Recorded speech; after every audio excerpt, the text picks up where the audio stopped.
Barone y estamos en el set donde grabamos Signos.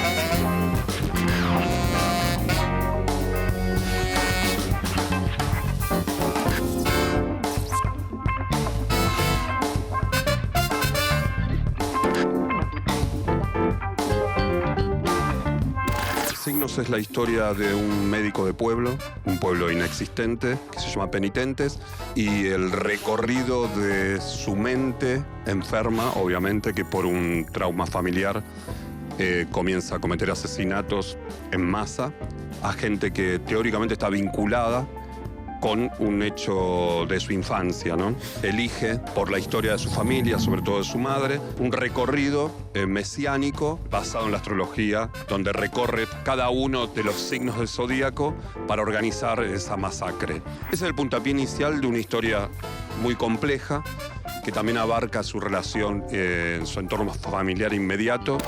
Principalmente y por suerte está comandado por Julio Chávez, que es el protagonista de esta historia, como Antonio Cruz. Después tenemos dos personajes protagónicos realizados por Claudia Fontán y por Alberto Ajaca, ¿no? Y después tenemos un elenco alucinante, lo que es la construcción del pueblo, que fue variando, digamos, algunos duraron más, otros duran menos, con Miriam Dodorico, Cristina Alberó, Pipo Luque, Germán Kraus, Leonor Manso, Luciano Cáceres. Bueno, el elenco es enorme y gente muy admirada. Y muchas de ellas son, bueno, elencos de teatro que nosotros conocimos, que quizá la televisión no conoce tanto o que no estamos acostumbrados a verlos en ella. Necesitábamos generar un pueblo que no existía, por lo menos al alcance del esquema de producción de este programa, ¿no? No podíamos alejarnos a 30 kilómetros de la capital y la verdad que la construcción fue muy exhaustiva, cosa que nos permitió el formato, que son 16 capítulos. Tuvimos que hacer un cadáver exquisito de este programa, ¿no? Inclusive encontrando un barrio, transformarlo en un pueblo mediante cromas, en la unión entre calles, donde generamos la cercanía con rutas o con una zona rural, que eso fue muy trabajoso. Y también la construcción de las casas en sí mismo, ¿no? Por ejemplo, teníamos algunos problemas en este barrio que elegimos que sea el leitmotiv o el corazón del proyecto, que los exteriores servían porque unificaban, pero los interiores eran muy pequeños, entonces muchas de las locaciones que se ven en el programa tienen los frentes en un lugar y los interiores en otro. Y en principio hubo mucho trabajo con las paletas de colores. Fue un trabajo también acercándonos a este formato del 4K y también con los lentes que utilizamos. En muchos casos tratamos de utilizar lentes fijos, sobre todo en los planos abiertos y en los planos que podíamos dominar desde el encuadre sin necesidad de variaciones entre medio de tomas, descartando los zoom y utilizando lentes fijos. Una valija elegida por el DF con bastantes posibilidades de encuadre, ¿no? Así que estamos muy contentos con la imagen del programa. La construcción de los personajes, en el caso sobre todo de los protagónicos, empieza con reuniones en el periodo de preproducción, reuniones con los actores, sobre todo en actores como Julio Chávez, que tienen una mirada tan integral de la construcción de su personaje. Y en este caso también Claudia Fontán tuvo un entrenamiento como policía también, que eso nos acercaba también a la propuesta no solo de vestuario, sino a la propuesta de construcción de personajes. Fue consultado y hablado con ellos en un trabajo de mesa previo al arranque del programa, digamos, en la preproducción. Yo soy de acercarme mucho a los actores en el sentido de su mirada autoral. Autoral no tiene que ver con los cambios en el guión, que no es así. Los autores son los que construyen el guión, pero sí en la mirada autoral que tienen los actores de su personaje y de la situación dada. Y en el rodaje, bueno, empieza todo a la mañana con una pasada de letra donde discutimos la escena en cuanto al conflicto y a lo que vamos a contar y la manera que lo vamos a hacer, ¿no? Eso me da posibilidades a mí de plantear una puesta en escena, de que el equipo técnico vaya trabajando y yo consensuar mi puesta en escena con los actores sin perder tiempo en el rodaje.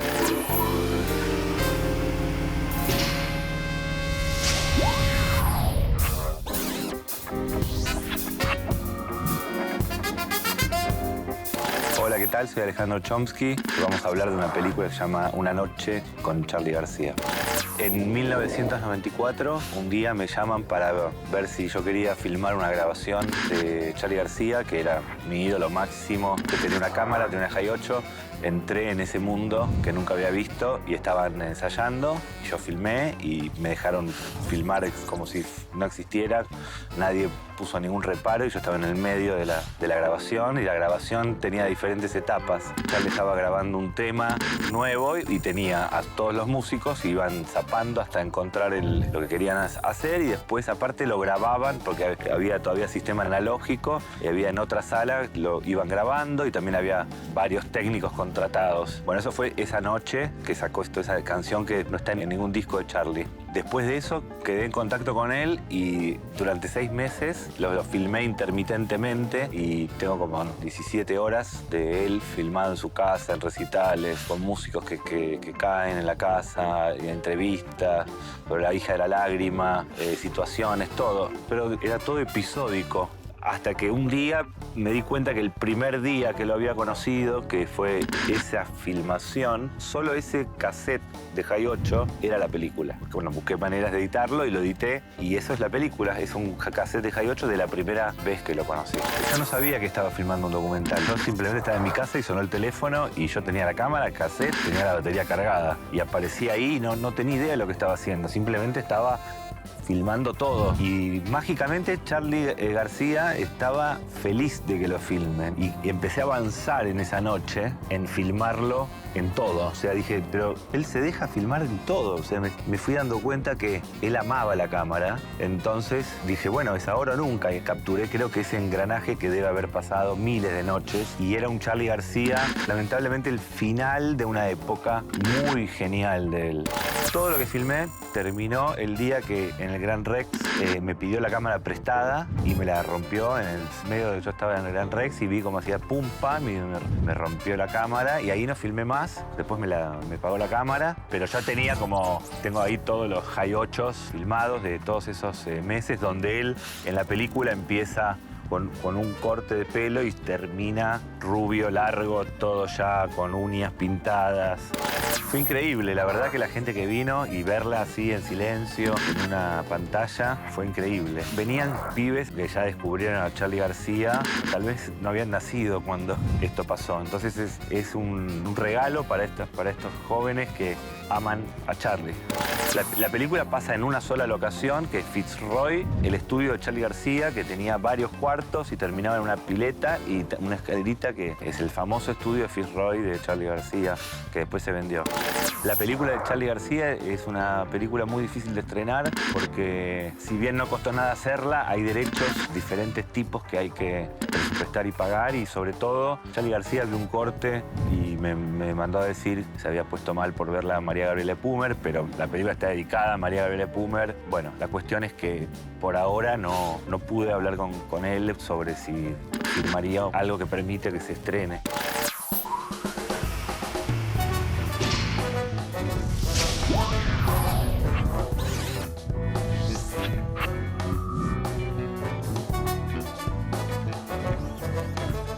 Mi nombre es Juan Laplace y soy el autor y director de La Casa del Mar. Declaración del inspector Jorge Pelaza sobre las actuaciones en el caso Laura Ramos. Lo escuchamos, inspector. ¿Por dónde quiere que empiece? ¿La conoce? Sí, es Laura Ramos, la chica que están buscando. Ni siquiera escuché hablar de Laura Ramos nunca en mi vida. Buen día. Buen día. Si usted se niega a hablar, puedo pensar que me está ocultando algo. ¡Lárgala ya! ¡Lárgala ya! Cuando los detuvimos pensé que la cosa se iba a aclarar, pero no, en realidad se complicó más. Dale. El tipo es escritor, inventó todo.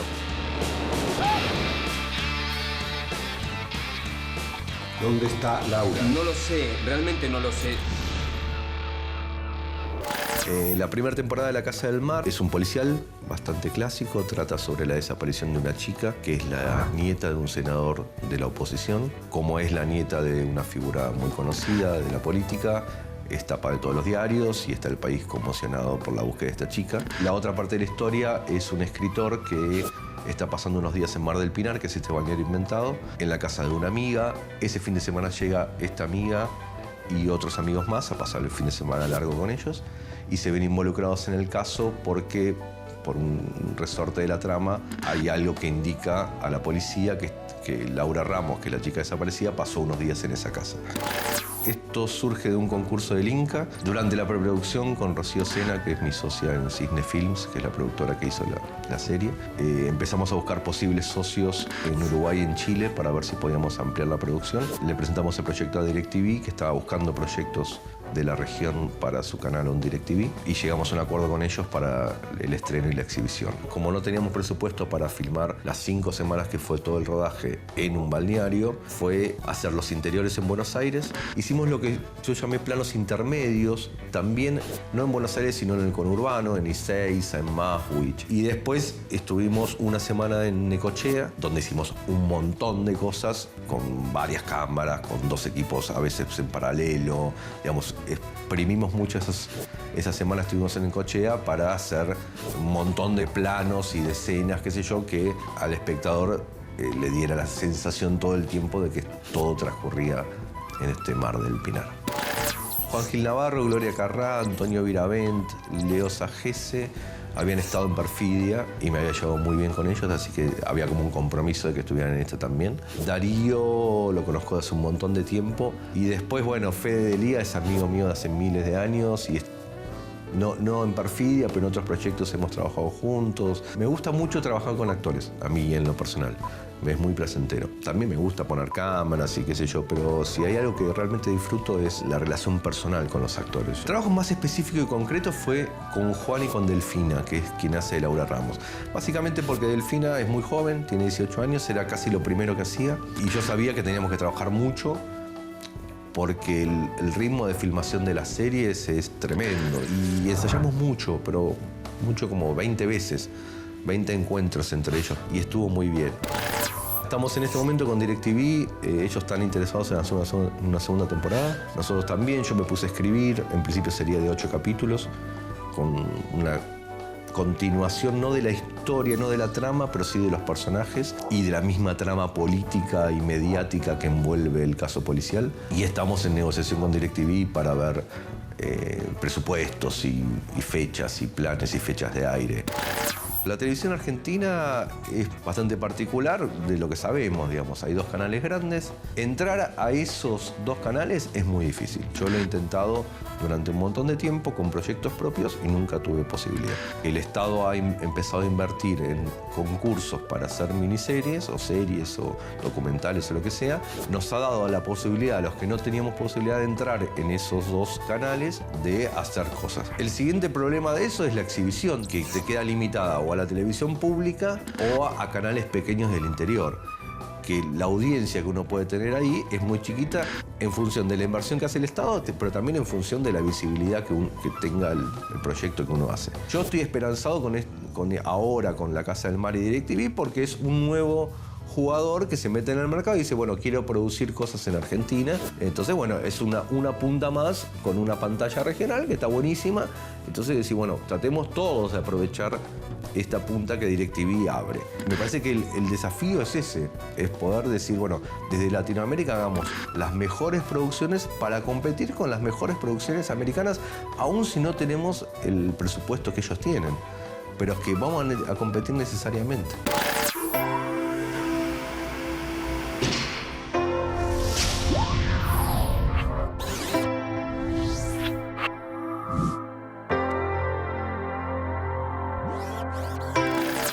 Hola, mi nombre es Ana Peterberg y vengo a presentar Los 7 Locos y los Lanzallamas. Mi nombre es Fernando Spinner, soy director junto a Ana Peterberg de la serie Los 7 Locos y los Lanzallamas, basada en la obra de Roberto Ar. ¿Del astrólogo supo algo? Después del incendio escuché algunos rumores, pero nada serio. ¿Qué rumores? Usted sabe, cuando desaparece un personaje así, todo el mundo cree o creyó haberlo visto y llaman al diario para dar sus versiones.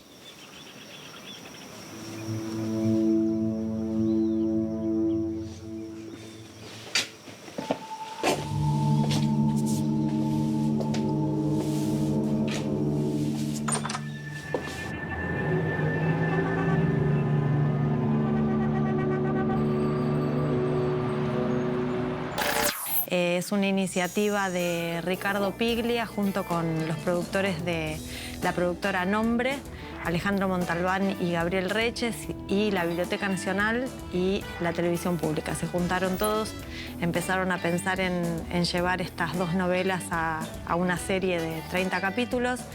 Convocaron a Fernando Spinner para la dirección y a su vez Fernando me convocó a mí y bueno, emprendimos este camino. Fueron reuniones en las que fuimos charlando cada uno de los grandes aspectos de la adaptación, discutiendo algunas cuestiones, pensando en referencias. Un grupo de gente que fuimos llevando adelante el proceso de adaptación, al que se sumó después Leo D'Agostino, que escribió los guiones junto a un grupo de 7 colaboradores. Y al principio se discutían grandes temas, de lo cual salieron algunas pautas. Una de esas tiene que ver con la época, con la decisión de contar la historia en la época en que está narrada, que es en los años 30. Otra de ellas fue ser guiados a través de la novela tal cual como estaba planteada y tratando de respetar el estilo del texto. Otra de esas también tuvo que ver con una adaptación que tal vez es lo más novedoso en esta propuesta, que es en relación a uno de los personajes, que es el del comentador. Y esa fue una propuesta que tenía que ver con tratar de capturar al espectador y acercarlo a un formato que fuera más serial, ¿no? Más de todos los días. Bueno, la elección de los actores fue un proceso también en el que participaron los productores y una directora de casting que es María Laura Berch, por supuesto Anita y yo. En general teníamos en la cabeza muchos actores con los que habíamos trabajado, o uno o el otro. Y después empezamos a buscar. En el caso de Erdosain fue más difícil. Pensábamos que era una buena decisión que no fuera un actor tan conocido. Y bueno, vimos a Diego Velázquez, fuimos a verlo, nos habían hablado bastante de él, lo habíamos visto en algunas participaciones que había tenido en la tele, como en el caso de Farsantes, por ejemplo, y nos decidimos por él. Fue una buena apuesta porque la verdad que compuso un personaje genial. Daniel Fanego es el rufián melancólico, Carlos Belloso es el astrólogo, Pompeyo Audibert es el buscador de oro, Claudio Risi es el mayor, Pablo Cedrón es Gregorio Barsut, el primo de Elsa, que Elsa es Belén Blanco, Julieta Silverberg es la coja, Hipólita, Fabio Alberti es Ergueta, el farmacéutico. Bueno, con Fernando nos conocemos hace muchos años. Trabajamos juntos, yo trabajé en 2 de sus largometrajes, en La Sonámbula y en Adiós Querida Luna. Nos sentimos pares dentro de la mirada a cierto tipo de cine. Los dos tenemos experiencia tanto en cine como en televisión. No hubo, en verdad, división de tareas. La verdad es que encaramos todo en conjunto desde el principio. Bueno, fueron varios meses de rodaje, más o menos 5 meses de rodaje. La mayoría de las locaciones son locaciones construidas en los estudios de la televisión pública. Hay una gran locación de la serie que es la Quinta del Astrólogo en Temperley, que es en Temperley. Y después hay algunas calles, pero resolvimos en general los exteriores con una propuesta visual que es de la época y que es de Roberto Art, que es cierto expresionismo. Entonces hicimos combinar material de archivo con el vivo real de la serie como fondos de exteriores. Entonces son verdaderos, son de época, pero a la vez son material de archivo y delata de alguna manera el artificio y le da cierta teatralidad que a la obra le viene muy bien. Y por supuesto que yo ya había visto la película y me había gustado mucho, de Leopoldo Torres Nilsson. Y por supuesto que abordamos también la película y fuimos ahí a buscar preguntas, a tratar de dialogar con una película de uno de nuestros grandes directores de cine como es Torres Nilsson, con un elenco tan importante. Y siempre fue como material sobre el cual nosotros conversábamos, era inevitable, tanto para nosotros como para los actores. Cada actor que hacía qué sé yo, el que hacía, ¿no?, de Bromber o del rufián melancólico, enseguida se plantea, no, porque en la película de Torres Nilsson lo hacían de tal manera, lo hacían de tal otra, y bueno, es ineludible. Y al mismo tiempo para algunos actores también la referencia de obras de teatro que se hicieron de adaptación, pero siempre, hasta ahora, nunca hubo una oportunidad de poder adaptarlo en tanto tiempo de relato, ¿no? Creo que eso es una ventaja que tenemos que nos jugó muy a favor.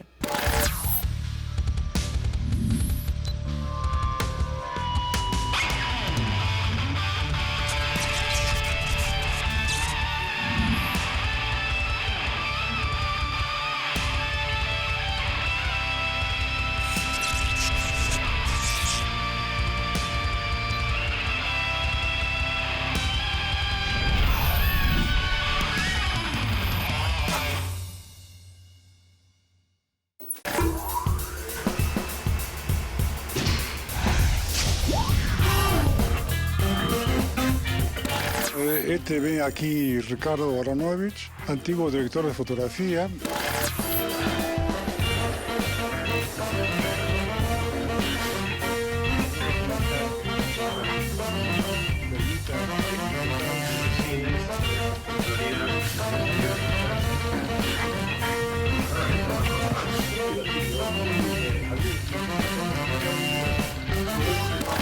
Se trató de que yo dijera algunas cosas y traté, bueno, de explicar cosas como esperaba el público, pienso, que yo explicara. A mí la técnica me interesa en la medida en que me permita ejecutar mi concepción de tal fotografía, de tal película, de tal o cual manera. Pero me parece que lo que hay que hacer también es tratar de olvidar la técnica, porque la técnica obnubila muchísimas veces a los directores de fotografía.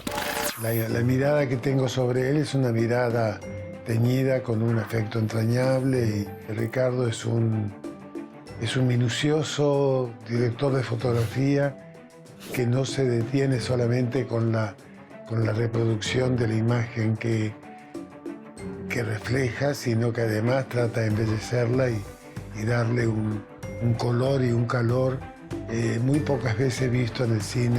Mira, yo vengo relativamente seguido, estuve hace 2 años y unos meses. Siempre para mí, cuando vuelvo, es una emoción antes, durante y después. Cómo recibir la recepción del público, como diría una nieta mía que yo adoro, demasiado buena. Si no hay una relación intelectual íntima con el director, va a salir, a lo mejor no va a salir lo que el director quiere. También está en nosotros pescarlo. Me parece genial que DAC haga este tipo de encuentros con profesionales que sean fotógrafos u otros, pero me parece bueno que haga con fotógrafos, porque qué cosa más cercana a un director es un fotógrafo. La verdad que fue muy interesante poder ver cómo los maestros de la luz y los grandes directores trabajan y tienen los mismos conflictos que puede tener uno, cómo es la relación con el director, hasta qué punto se mete el director de fotografía, hasta qué punto está como instrumento del director y hasta qué punto también es como coautor o no de la obra. Es bueno para el buen andamiento de las películas futuras si se consigue encontrar la manera de relacionar al fotógrafo con el director de la película de una manera más armónica, que no siempre es el caso. Trabajó con Alain Resnais, con Héctor Escola, con muchos, sobre todo con los franceses, porque él está radicado en Francia, y algunas de sus películas, como por ejemplo Providence, que es la que hizo con Alain Resnais en Inglaterra, es de una belleza visual incomparable. Elemental para ser un buen director de fotografía es que sea culto, que hay que estudiar, hay que leer, hay que escuchar música, qué sé yo, hay que ver mucho cine, mucha pintura. Es de ahí que salen las cosas, ¿eh? Hay que ser culto.